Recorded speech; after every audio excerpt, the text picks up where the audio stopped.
Here at Sogel, Germany, the 36th Battery of the 23rd Field Regiment repelled a German counterattack, the first major counterattack ever suffered by the unit. German paratroopers held positions along the forest line and within, and when the battery moved into position, they opened up with mortars and casualties began to pour in. Lieutenant Larry Smith grabbed his OP tank with his Lance Bombardier, Bruce MacArthur, manning the Brownings, and swept the area in front of Dog Troop. Charlie Troop began blazing away over open sights. This finally convinced the paratroop boys that the battery packed a little bit too much punch for them. Even though it was a successful repel, 3 members of the regiment were killed in action, paying the ultimate sacrifice.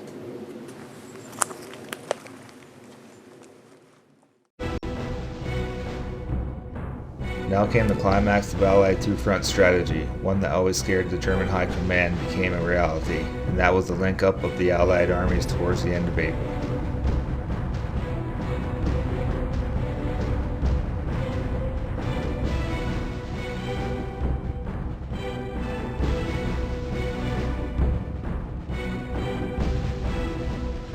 Berlin was now the supreme target. It was encircled by the Red Army on all sides, and it was bombed ceaselessly by the British and American heavy forces.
Nightmare fighting took place in these rubble heaps and in the cellars of the wrecked city.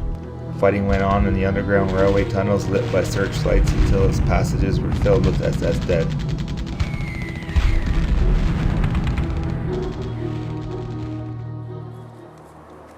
The fast pace of the 4th Canadian Armored Division came to an abrupt halt as they reached this location along the Coosan Canal. The 23rd Field Regiment deployed in the field south of the canal to give fire support for the Algonquin Infantry Regiment trying to exploit beyond its small bridgehead. After a fierce battle, the Algonquins managed to press several miles north of the canal. At this point, the 23rd Field Regiment were near the end of their travels, with only a few gun positions remaining. The reported death of Hitler and the actual death of Mussolini echoed throughout the units. The war was coming to an end.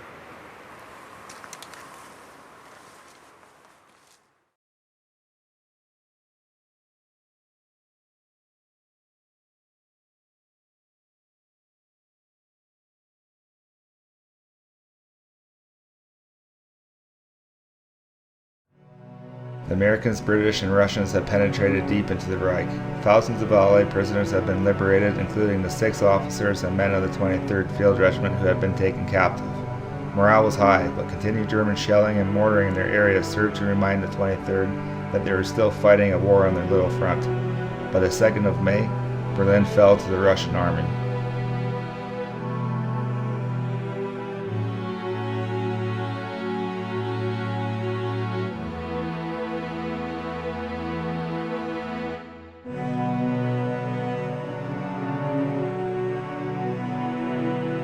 Among the men who listened to the victory order of the day were veterans of Moscow, Stalingrad, Leningrad, and the great fighting advance from the Volga. Now at last, the Red Army gathered the troops on endurance and leadership.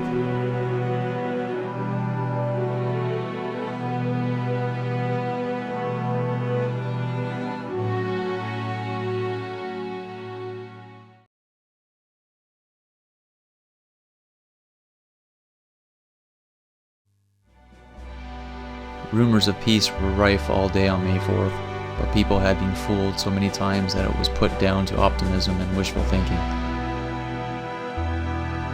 Then during the evening, the big news was heard over the radio and was later confirmed as official when we phoned RCA headquarters. All German forces in northwest Germany, Denmark, and Holland had surrendered to the 21st Army Group. The fighting was over for the British and Canadians. Ceasefire would be officially proclaimed in the morning. Meanwhile, we were to do no more firing and were to ensure that all guns were emptied. The concrete fact that the war was over was hard to believe. People were happy, and yet trifle bewildered and even skeptical too. Some expected to wake up in the morning to find it had all been a grand dream. One felt rather lost, with nothing to do. But all doubts vanished at 0800 hours on May 5th, when the magic words came crackling over the rear link radio and over the telephone. Ceasefire, ceasefire, ceasefire. The war was over.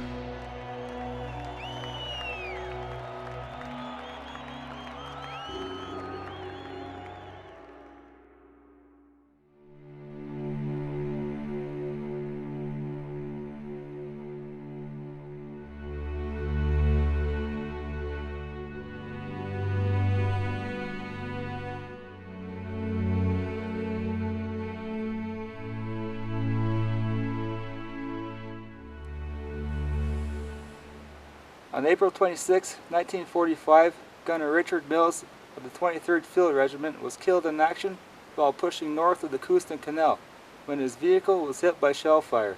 His inscription reads, "In service he found death and everlasting life." He was 22 years old. The majority of the Canadian soldiers here lost their lives in the last stages of Holland, the advance into Germany, and the last days of the war. Gunner Richard Mills was one in about 45,000 Canadian volunteer soldiers who fought and died for our freedom.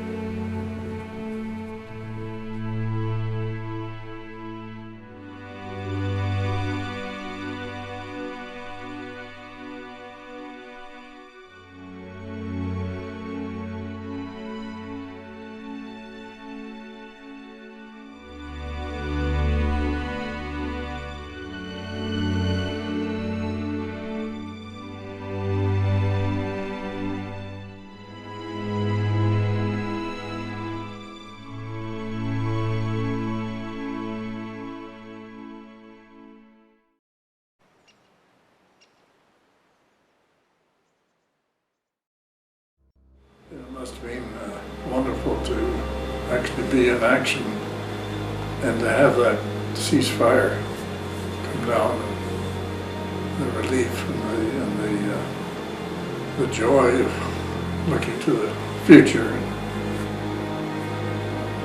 To us in the hospital, it was great, but we were very comfortable there.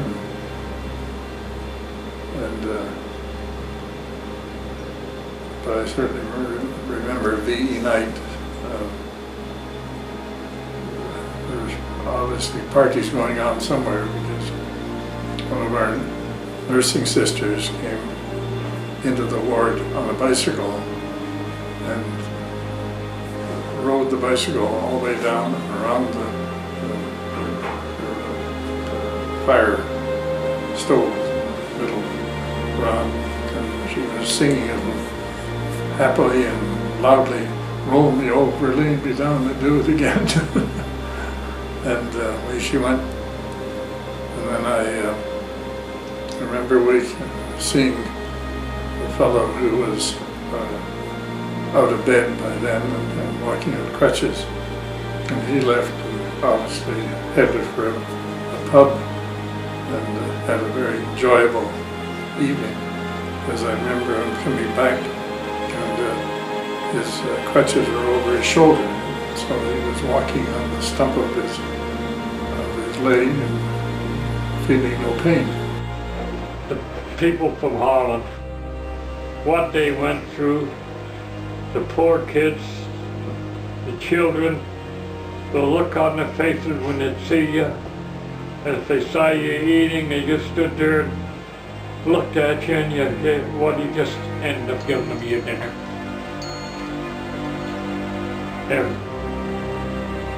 They went through hell.